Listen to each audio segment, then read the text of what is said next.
qui nous permet d'être là ce soir. Mm. Merci pour ces temps de grâce. Yes. Merci pour ces moments bénis. Mm. Merci pour toutes les bonnes choses que tu as réservées pour nous ce soir. Merci pour tous les miracles dont nous sommes bénéficiaires en ce moment. Merci pour ta main puissante. Nous croyons être dans la saison des bâtisseurs, la saison où tu veux que nous puissions nous lever et bâtir nos destinées, réaliser les choses que tu avais programmées pour tout un chacun de nous. C'est le moment où tu rallumes la flamme de nos esprits pour nous amener à être utiles dans ton royaume, à être utiles dans nos propres destinées. Je te dis merci, Père, parce que tu fais des choses de la sorte que les diables n'aient aucune possibilité d'opérer au sein de nos vies. Je prie pour ce soir et je demande que tout un chacun de tes enfants présents dans ce service soit béni spirituellement, physiquement, au nom de Jésus.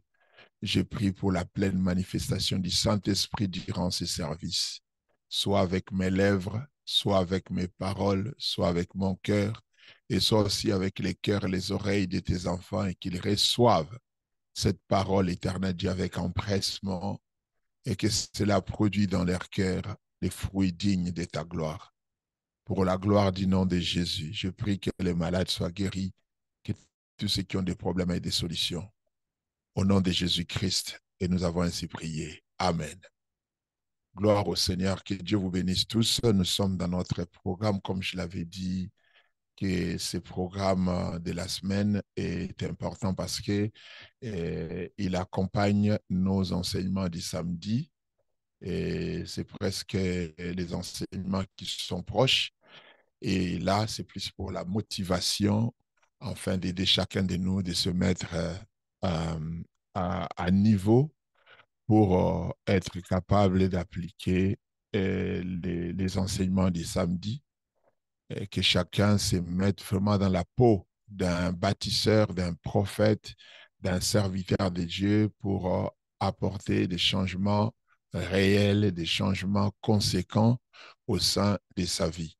Le Seigneur est avec toi dans cette démarche. Donc, nous avons commencé à parler de cet enseignement hier sur la saison de bâtisseurs. Et pour comprendre ce que nous avons dit hier, je ne vais pas récapituler, mais il faut aller dans notre vidéo qui se trouve sur YouTube. Je demande à tous ceux qui sont là à aller sur YouTube et trouver la vidéo que nous avons fait hier. Et une vidéo qui a béni et qui est très bénissante et très puissante, très profonde et très utile pour votre édification. Donc, je demande à tout le monde d'être là jusqu'à la fin, parce qu'à la fin, il y a certaines personnes qui quittent avant même qu'on termine. Et ce n'est pas logique ni loyal. Il faut rester jusqu'à la fin du programme, parce qu'il y a des choses peut-être que Dieu veut te dire à la fin. Donc, ne laisse pas seulement ton Zoom ouvert alors que tu n'es pas là. Donc, ce que nous disons ici est important. Je le crois personnellement et que et ça mérite d'être entendu.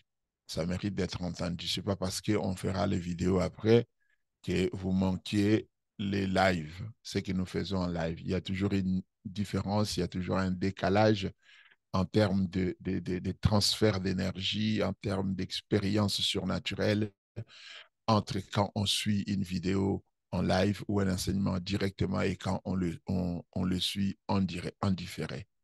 Donc, que le Seigneur te donne la force d'être là et surtout la volonté pour être là jusqu'à la fin. Que Dieu vous bénisse. Ce soir, nous allons parler de s'élever, c'est sortir. J'espère que tout le monde a fermé sa vidéo. Merci. Donc, s'élever, c'est sortir de l'ancien pour entrer dans le nouveau. C'est notre sous-thème de ce soir. S'élever, c'est sortir de l'ancien pour entrer dans le nouveau. Donc, très cher bien-aimé, lorsqu'une voix prophétique proclame, ou une pensée prophétique, ou une injonction divine. Proclame, lève-toi. Ce n'est pas simplement pour changer de posture, mais pour changer des saisons. Je le répète, ce n'est pas seulement pour changer de posture ou de position, mais c'est pour changer des saisons. S'élever dans l'esprit, c'est opérer un transfert des saisons. C'est un basculement divin, une forme d'exode intérieur. Tu ne peux pas t'élever pour rester dans le même désert. Tu ne peux pas t'élever pour retourner dans la même confusion. Tu t'élèves pour sortir de l'ancien. Tu t'élèves pour entrer dans la nouveauté de Dieu. Parce qu'il y a une nouveauté de Dieu devant toi. Ésaïe 61:1 nous dit quelque chose, un ordre de sortie spirituelle. Et je vais demander à Angélique de lire Ésaïe 61, verset 1, rapidement. Je lis pour la gloire de Dieu. Yes. L'Esprit du Seigneur, l'Éternel, est sur moi. Ésaïe 61. Ah, j'avais compris 60. Ésaïe 60, verset 1. Lève-toi, sois éclairé, car ta lumière arrive, et la gloire de l'Éternel se lève sur toi. Amen. Ah. Lève-toi, sois éclairé, car ta lumière arrive, et la gloire de l'Éternel se lève sur toi. Sur toi, la gloire de l'Éternel s'élève. Ces versets prophétiques connectent l'ordre de s'élever avec une libération des lumières et de gloire. Nous voyons dans ces versets, lève-toi, sois éclairé, car ta lumière arrive et la gloire de l'Éternel s'élève sur toi. Donc on trouve dans ces versets un ordre de s'élever, une libération des lumières et une manifestation de la gloire de Dieu. Donc ce n'est qu'après la levée que la lumière t'envahit. Lève-toi, sois éclairé. C'est-à-dire, si tu ne te lèves pas, la lumière ne va pas t'envahir. Tant que tu restes couché dans l'ancien, tant que tu restes couché dans ce qui est passé et ce qui doit passer, la lumière reste en attente. Il y a la lumière de Dieu qui est là, la gloire de Dieu s'élève sur toi, mais elles sont en attente. S'élever, c'est briser l'alliance avec l'ombre. C'est briser l'alliance avec l'obscurité. Rompre avec les identités tordues. Abandonner le vêtement de deuil. Quitter les logiques de l'Égypte intérieure pour entrer dans la logique de ta destinée prophétique. Dieu appelle toujours hors de l'ancien pour libérer le nouveau. C'est un principe. Il t'appelle toujours de sortir de l'ancienne vie pour entrer, pour qu'il libère le nouveau qu'il a préparé pour toi. Abraham sort dur pour entrer dans la promesse. Moïse sort du désert pour entrer dans sa mission. Joseph sort des prisons pour entrer dans le palais de Pharaon. Lazare sort du tombeau pour retrouver la vie. Israël sort d'Égypte pour aller vers le pays promis.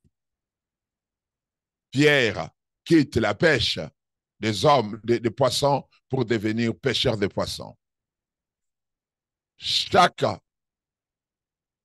pas que tu fais hors de l'ancien est un acte prophétique qui ouvre une nouvelle dimension.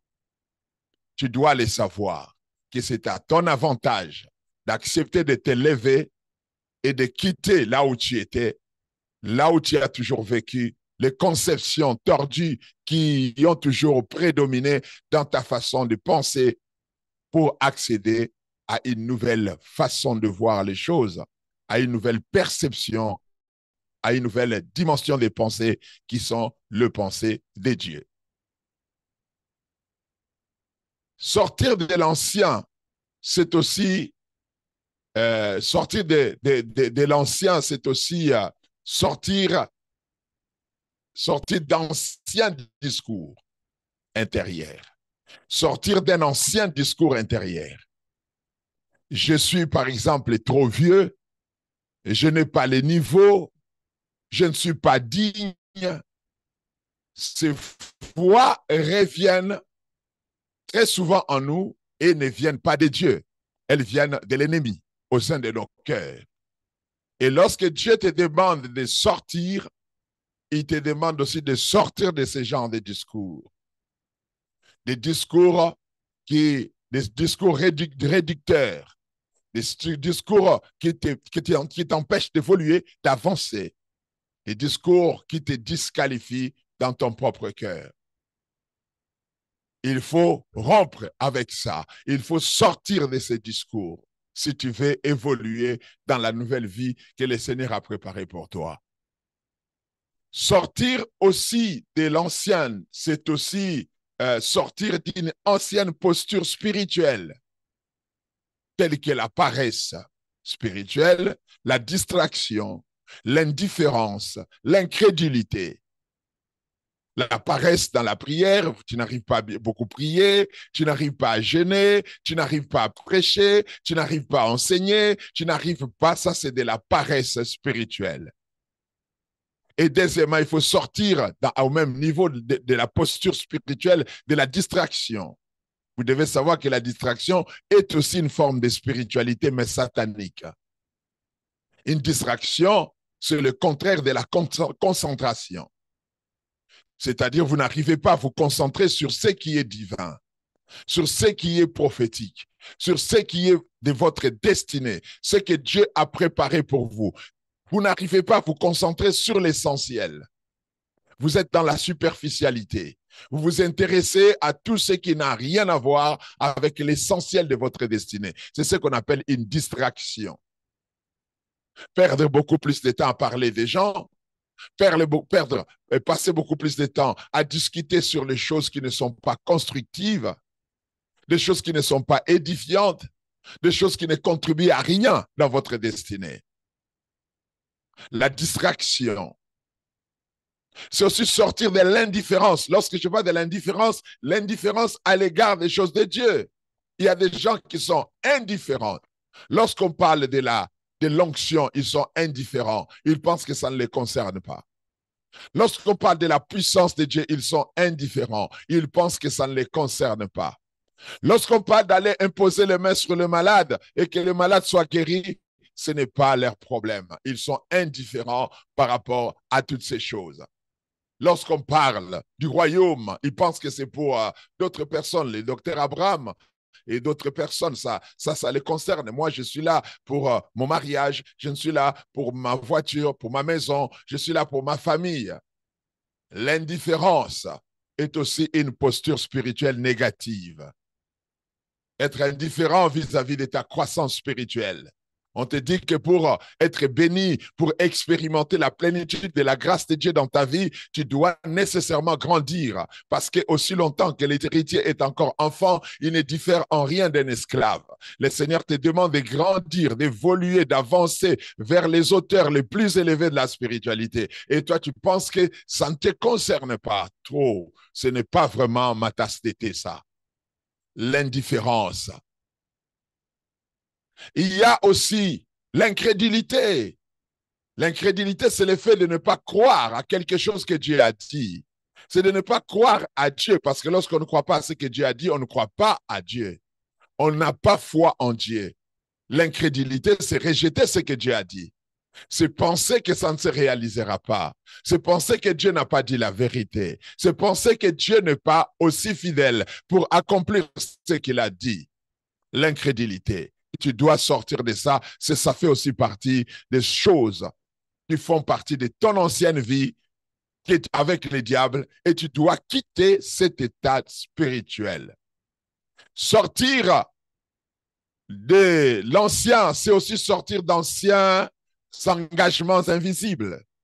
Il y a des engagements invisibles, des pactes de peur. Il y a des gens qui ont fait des pactes avec la peur. Ils ont toujours peur. La peur de tout et de rien. La peur de l'inconnu, la peur de la sorcellerie, la peur de la mort, la peur de la pauvreté, la peur de la maladie. Ils ont peur de tout et de rien. Et il faut rompre, sortir de cet engagement avec la peur, le pacte avec la peur. Tu dois sortir de ça. Parce que lorsqu'on croit en Dieu, on n'a plus peur du diable. Lorsqu'on craint Dieu, on n'a plus peur du diable. Lorsqu'on craint la parole de Dieu, on n'a plus peur de la malédiction. Lorsqu'on sait qu'on est béni, on n'a plus peur d'être maudit. On sait qu'on est béni. Alléluia. Lorsqu'on marche avec Dieu, on n'a plus peur des démons, de la sorcellerie, de la magie, de l'occultisme. Tu dois rompre. Tu dois sortir de ce pacte de peur. Tu dois aussi sortir de compromis dans les secrets. De compromis dans les secrets. Je ne parle pas de ta vie publique, je parle de ta vie cachée, de ta vie quand tu es seul, quand tu te retrouves dans des endroits où personne ne te connaît. Les choses que tu fais quand tu es seul. Tu dois sortir des compromis. Il y a des compromissions de toutes sortes qui se font dans les secrets. Le Saint-Esprit m'impose à parler de la masturbation ici. Qu'il faut éviter ça. Si tu es une enfant de Dieu, je m'adresse à une sœur. Il y a des choses que vous ne devez pas faire et qui attirent de forces démoniaques au sein de votre vie, qui alimentent le pacte démoniaque et qui vous font asseoir dans une situation spirituelle dangereuse. Il faut éviter ça, je l'ai dit vraiment par l'esprit, parce que toi, tu es appelé à servir Dieu de manière très particulière. Et l'ennemi tente de t'imposer une vie de compromission aussi sale pour que à chaque fois que tu te sentes sale, que tu te sens malpropre devant la face du Seigneur et que tu sois incapable d'accepter ce que Dieu est en train de faire pour toi. Le compromis dans les secrets, il faut l'éviter. Il faut en sortir. Il faut s'en débarrasser. Il faut sortir de l'alliance avec la défaite. Il y a des gens qui ont fait des alliances avec la défaite. L'alliance avec l'échec. L'alliance avec l'échec. Tu dois sortir de ça. Toi, tu es appelé à vaincre. Tu n'es pas appelé à expérimenter de manière constante et permanente et récurrente la défaite. Si tu as échoué hier, ne fais pas de ça une alliance. Tu me diras, je n'ai jamais fait une alliance avec la défaite. Mais à chaque fois que tu penses que demain, je vais échouer comme j'avais échoué hier, c'est-à-dire tu as transformé ton échec d'hier à un pacte spirituel. Tu penses que c'est récurrent. Tu penses que ça va se reproduire. Tu penses qu'à tout bout de champ, si tu fais quelque chose à chaque instant, tu te retrouveras en train de perdre. Tu as la peur d'échouer. Tu penses que l'échec arrivera toujours sur ton chemin, que je vais échouer dans cette relation, je vais échouer dans cette affaire, je vais échouer dans tout ce que tu fais, tu penses que l'échec va venir. Alors Dieu te demande de sortir de cette alliance, de rompre cette alliance avec la défaite. Toi, tu n'as pas été destiné à l'échec, tu as été destiné à la réussite, au succès, à la prospérité. Dieu se dit dans sa parole qu'il a formé pour toi des projets de paix et non de malheur. Dieu n'a pas en perspective sur ta vie, sur ta destinée, l'échec. Non, ce n'est pas prévu dans le plan de Dieu pour toi. Et tu dois accéder à cette alliance de victoire par le sang de Jésus. Par Jésus, tu dois tenir dans cette alliance de victoire avec Jésus. Sortir de l'ancien, c'est aussi sortir de l'identité charnelle ou religieuse. Tu n'es pas ce que tu as vécu. Tu es ce que Dieu t'appelle à être. Tu n'es pas la somme de ce que, la définition de ce que tu as vécu. Tu peux avoir expérimenté certaines choses dans le passé, mais cela ne devienne en aucune manière la définition de ta vraie réalité ou de la vérité de ta destinée. Le Seigneur t'a préparé pour des choses plus grandes. Donc, je te dis, bien-aimé, sors de l'ancien pour entrer dans le nouveau. Sors de l'ancien pour entrer dans le nouveau. Et pour le faire, tu dois te lever et sortir. Se lever et sortir même avant de comprendre. Parce qu'il y a des gens, avant de se lever et de sortir, ils veulent comprendre où ils sont en train d'aller. Ils veulent comprendre qu'est-ce qu'ils vont gagner. Ils veulent avoir les détails de tous les contours de ce qui les attendent dans ce que Dieu a promis. Mais Dieu te demande un acte de foi. Lève-toi et sors, même avant de comprendre. Dieu dit à Abraham, va vers un pays que je te montrerai. Dieu ne lui montre pas le pays. Il lui dit seulement de sortir. Quitte ton pays, ta patrie et la maison de ton père et va vers le pays que je te montrerai. Il ne lui a pas dit tout à l'avance. Non, Abraham n'avait pas connu tout d'avance. La révélation vient en chemin. La compréhension vient en évoluant vers l'inconnu. La levée précède la direction. Tu te lèves et la direction viendra. C'est pourquoi le verset d'Ésaïe 60 dit « Lève-toi et sois éclairé car ta lumière arrive ». La direction, la révélation vient en chemin. Vient quand tu progresses. Parce que la révélation vers ta destinée est toujours progressive. Et ça ne commence que quand tu commences à obéir d'abord à l'ordre de partir. La levée précède la direction.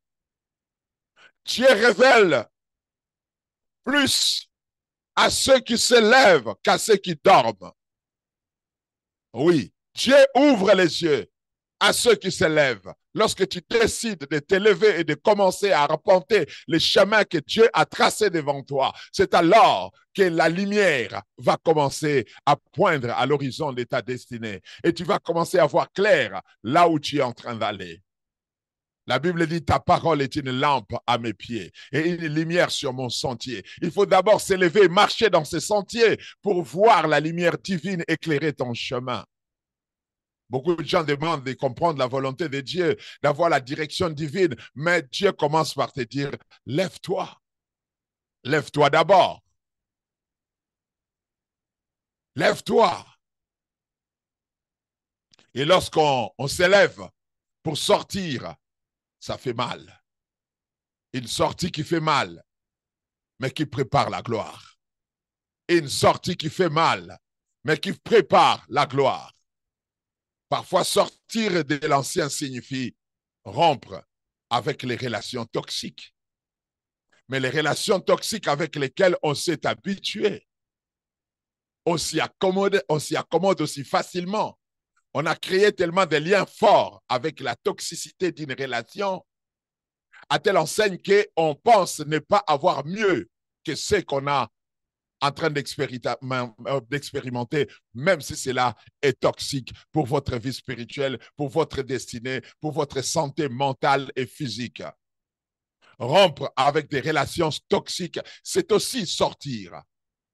Dire non à des habitudes charnelles, un peu d'alcool, un peu d'ivresse, trop de fêtes, tout le temps dans les boîtes de nuit, les bars, ainsi de suite. Passer du temps à critiquer, à parler, à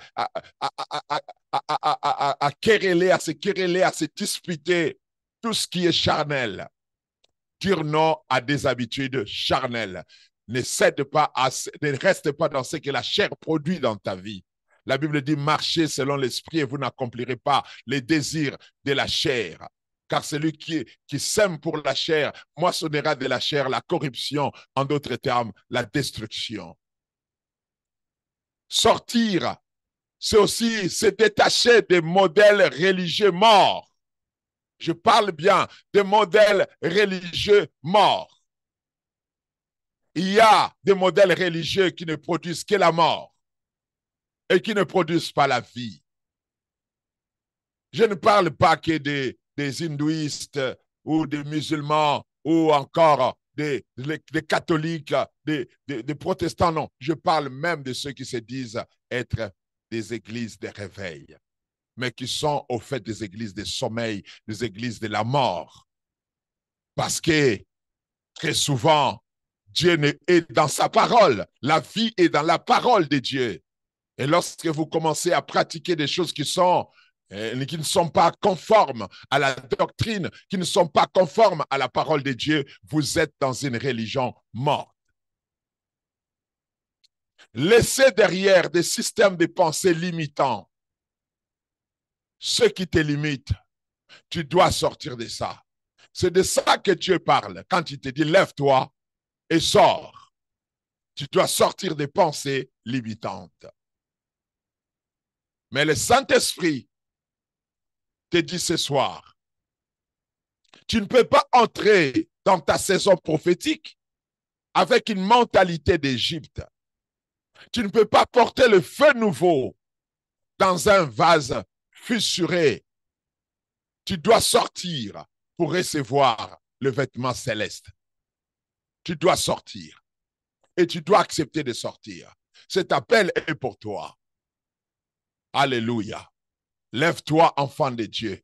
Lève-toi, gagnant et gagnante. Lève-toi, fille de Dieu. Lève-toi, fils de Dieu. Sors de ton passé. Sors du silence intérieur. Sors du déni de soi. Sors de la passivité. Sors des liens, de honte, de peur, d'échec. Sors et entre. Ou entre dans ta saison. Entre dans la clarté. Entre dans la faveur divine, dans la grâce, dans la bonté de Dieu. Entre dans le service, commence à servir le Seigneur. Commence à servir Dieu dans ta destinée. Entre dans la transformation. Accepte de changer. Accepte de devenir une nouvelle personne. Entre dans cette transformation que le Seigneur a prévue pour toi. Car ta lumière arrive, bien-aimé. Car ta lumière arrive. Au nom de Jésus-Christ. Avant de continuer, j'aimerais bien que tu élèves ta main droite là où tu es avec ton micro fermé et tu répètes après moi. Dis au nom de Jésus-Christ.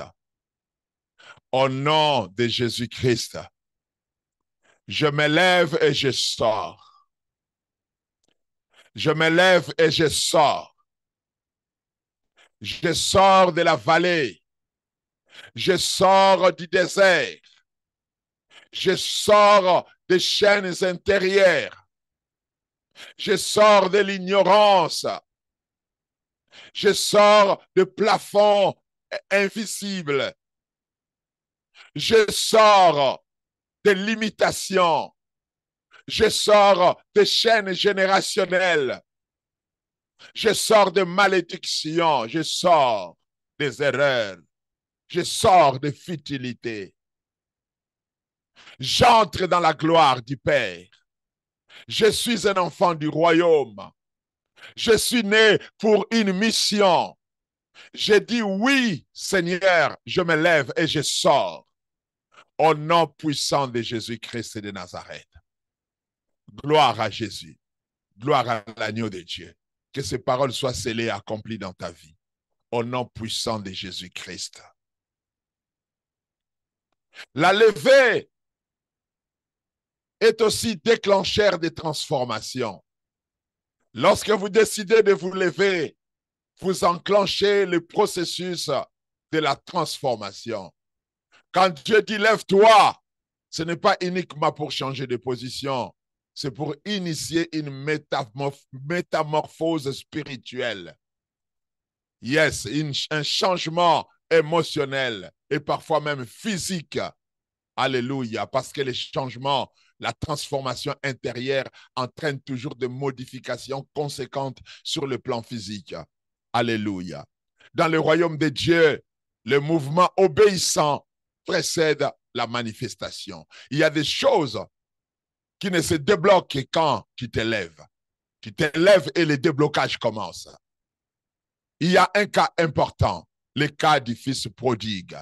Angélique, tu vas nous lire Luc chapitre 15, verset 18. Lis seulement ce verset 18. Luc 15, 18. Bon, pour une meilleure compréhension, tu lis Luc 15, 17 à 18. Luc 15, 17 à 18. Je lis pour la gloire de Dieu. Yes. Étant rentré en lui-même, il se dit, Yes. combien de mercenaires chez mon père ont du pain en abondance? Et moi, ici, je meurs de faim. Je me lèverai, j'irai vers mon père, et je On lui dirai, s'arrête là. Je Amen. me lèverai et j'irai vers mon Père. Alléluia. Il était couché dans la boue des cochons. Il était couché dans la boue des cochons, mangeant la nourriture des cochons, affamé, humilié, perdu. Mais sa restauration n'a commencé ni par une prière, ni par une visitation angélique, ni par un miracle extérieur. Elle a commencé par une décision intérieure. La Bible dit quoi? Étant rentré en lui-même. Angélique, relis encore ce verset. Relis encore. Étant rentré en lui-même. Quand on commence encore le verset 17. Étant rentré en lui-même, On s'arrête il... là. Étant rentré en lui-même. Avant de s'élever, il est retourné en lui-même. Il a commencé par une décision intérieure. Je me lèverai. Il disait ça dans son cœur. La levée prophétique est toujours intérieure avant d'être extérieure. Il faut prendre une décision dans son cœur pour changer, pour entrer dans ta destinée, pour expérimenter les choses que le Seigneur a préparées pour toi. Le prophète Élie, un roi, 19:7. Élie était épuisé, en dépression, sous un genet prêt à mourir. Mais un ange vient le toucher et il dit quoi? Angélique, tu lis. Un roi, chapitre 19, verset 7. L'ange de l'Éternel vint une seconde fois, le toucha et dit, lève-toi, mange, car le chemin est trop long pour toi. On s'arrête Amen. là. L'ange le toucha et lui dit, lève-toi d'abord, mange, car le chemin est trop long pour toi. Ce que l'ange voulait dire, c'est, tu ne peux pas rester là, Élie. Ton ministère n'est pas terminé, Élie. Tu as encore des rois à oindre. Tu as encore des disciples à former. Tu as encore des générations à influencer. Ta levée réactive ton mandat. Elle rallume ta mission, bien-aimé. La levée active aussi la mémoire prophétique. Quand tu te lèves, tu reviens à toi-même. Tu te rappelles de qui tu es. Tu te rappelles ce que Dieu a dit. Tu te rappelles ce qu'a fait Dieu pour toi. Tu te rappelles que tu ne peux pas mourir dans le désert et que tu n'as pas été programmé pour mourir dans le désert. Tu te rappelles de ça. C'est pourquoi Ésaïe 61 dit, lève-toi, brille, car ta lumière arrive. Alléluia. Une vie peut basculer après une levée, bien-aimée. Une vie peut changer juste après que quelqu'un a décidé de se lever. Sa vie change. Une femme courbée depuis 18 ans dans la synagogue s'est redressée. Un paralytique s'est levé à la piscine de Bethsaïda, vous connaissez l'histoire, qui avait souffert depuis 38 ans. Sa vie a changé en une seule journée, rien qu'en acceptant l'ordre de se lever. Pierre se lève à la Pentecôte et 3000 âmes sont sauvées. 3000 âmes sont sauvées. Vous pouvez vérifier l'histoire, c'est trop long. Je ne pourrai pas tous les lire ici. C'est dans Actes des Apôtres, chapitre 2, versets 14 à 41. Et il s'est levé, la Bible dit, Pierre s'est levé. Et quand il s'est levé, c'était le jour du plus grand miracle de son ministère. À chaque fois qu'un enfant de Dieu, à chaque fois que quelqu'un se lève dans l'obéissance prophétique, le ciel répond avec puissance, bien-aimé. Le ciel répond avec puissance. Se lever, c'est aussi déclarer la guerre à l'inertie. C'est déclarer la guerre à l'inertie. Il y a des puissances spirituelles qui n'ont pas peur de tes prières, qui n'ont pas peur de tes jeûnes, de tes prières, qui n'ont pas peur de tes prédications, mais qui tremblent quand tu te lèves avec foi. Ils commencent à trembler. Les démons tremblent. La sorcellerie qui s'imposait sur toi par les mensonges de l'ennemi Satan comprend que tu as compris qu'eux sont dans le faux et que tu vas le vaincre, qu'ils sont faibles et qu'ils te donnent l'impression d'être puissants sur toi, mais ils sont faibles. Le diable tremble quand quelqu'un décide de s'élever sous un mandat, sous un ordre prophétique. Alléluia. Les forces de l'enfer tremblent quand un enfant de Dieu décide de s'élever. Alléluia. Parce qu'ils savent qu'à partir de ce moment, tu n'es plus passif. Tu deviens dangereux pour l'enfer. Tu deviens utile pour le royaume. Tu deviens disponible pour Dieu quand tu t'élèves. Je vais dire ici, bien-aimé, ce soir, Dieu t'appelle à une transformation. Tu ne seras plus ce que tu étais si tu crois en cette parole. Ta posture change, ton regard change, ton langage change, ton atmosphère change. Tu passes des spectateurs en acteurs. Tu passes des victimes en guerriers. Tu passes des paralysés à prophétiques. Le Saint-Esprit te dit, si tu t'élèves, je t'équipe. Si tu avances, je t'ouvre une grande route, un boulevard spirituel. Yes, si tu obéis, je manifeste ma gloire. C'est ce que Dieu te dit ce soir. Alléluia. Tu vas ouvrir le micro et tu vas déclarer, faire la dernière déclaration après moi et nous allons clôturer cette partie.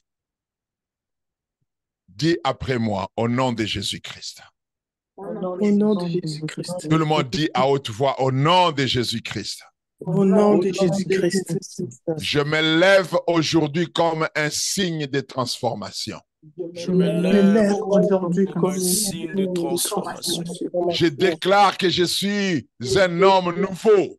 Je déclare que je suis un homme nouveau. Je quitte l'ombre pour la lumière au nom de Jésus-Christ. Je quitte l'immobilisme pour le mouvement au nom de Jésus-Christ. Je quitte l'immobilisme pour le mouvement au nom de Je Jésus-Christ. quitte les lamentations pour la louange au nom de Jésus-Christ. Je quitte les lamentations pour la louange de Jésus-Christ. Je suis prêt pour mon prochain niveau au nom de Jésus-Christ. Je suis prêt pour mon prochain niveau au nom de Jésus-Christ. Je suis un instrument du ciel. Je suis un instrument du Je suis en ciel. marche. Je suis en marche. Je suis en marche. Je suis en marche. Je suis transformé Je suis transformé au nom de Jésus-Christ. au nom de Jésus-Christ. Pendant que je bouge, Pendant que je bouge, destinée bouge, ma destinée mon ministère bouge. bouge, Mon ministère ma bouge. famille bouge. Ma famille Au bouge. nom de Jésus-Christ de Nazareth. Au nom de Jésus-Christ de Nazareth. Tout dans ma vie avance maintenant au nom de Jésus-Christ. Tout dans ma vie avance maintenant au nom de Jésus-Christ. Mais je déclare sur toi que tout est en train de bouger parce que toi, tu as décidé de t'élever au nom de Jésus-Christ. Une chose qui n'arrivait pas dans ta vie, qui attendait, qui était retardée par le fait que tu étais endormi, couché, mort spirituel. Ces choses sont en train de venir dans ta vie au nom puissant de Jésus-Christ. La maladie qui s'était installée dans ton corps parce que tu dormais spirituellement, pendant que tu t'élèves, cette maladie quitte ton corps au nom de Jésus-Christ de Nazareth. Les démons qui traînaient tout autour de toi, dans ta maison, dans ta famille, dans tes routes, dans tes sentiers, dans ton ministère, parce que tu étais couché, parce que tu étais endormi, ces démons s'éloignent de toi, parce que tu t'es levé et la lumière est arrivée, l'obscurité dans laquelle se trouvaient ces démons, s'installaient ces démons, s'éloignent de toi comme le ciel est séparé de l'enfer. Au nom puissant de Jésus-Christ de Nazareth. Alléluia. Tu t'es levé, tu s'es levé dans ta vie. Les finances se sont levées. Les bénédictions se lèvent. Les anges qui marchent avec toi se sont levés. L'armée de l'Éternel allouée à te combat pour tes victoires se sont levés pour se battre pour ta victoire. Au nom de Jésus-Christ de Nazareth. Tous les agents destinés par Dieu à te faire du bien se sont levés au nom de Jésus-Christ de Nazareth. La grâce du Seigneur est sur toi. David a dit, lorsque je marche, lorsque je bouge dans la vallée de l'ombre de la mort, je ne crains aucun mal car tu es avec moi. Quand tu marches, Dieu est avec toi. Quand tu marches, la grâce t'accompagne. Le bonheur et la grâce m'accompagneront. Quand tu bouges, et pendant que tu es en train de bouger, de marcher, tu es accompagné par la grâce de Dieu. Des choses que tu ne mérites pas arriver dans ta vie. Tu verras des personnes que tu ne méritais pas rencontrer venir auprès de toi. Tu verras des portes que tu ne méritais pas d'entrer, s'ouvrir devant toi. Tu verras des opportunités dont tu ne méritais pas avoir venir dans ta vie. Au nom puissant de Jésus-Christ de Nazareth. Ne crains pas de t'élever. Ne crains pas de sortir. Ne crains pas d'avancer avec Dieu. L'Éternel est avec toi. Au nom de Jésus-Christ. Lève ta voix et remercie le Seigneur. Prions le Seigneur. Allez. Merci Jésus. Merci Père pour ce message. Merci Seigneur pour cet enseignement. Merci pour ta grâce. Merci pour ta grâce. Tu mérites la gloire. Tu es digne d'être célébré et glorifié. Dans ce moment, Seigneur, je te bénis en ce temps.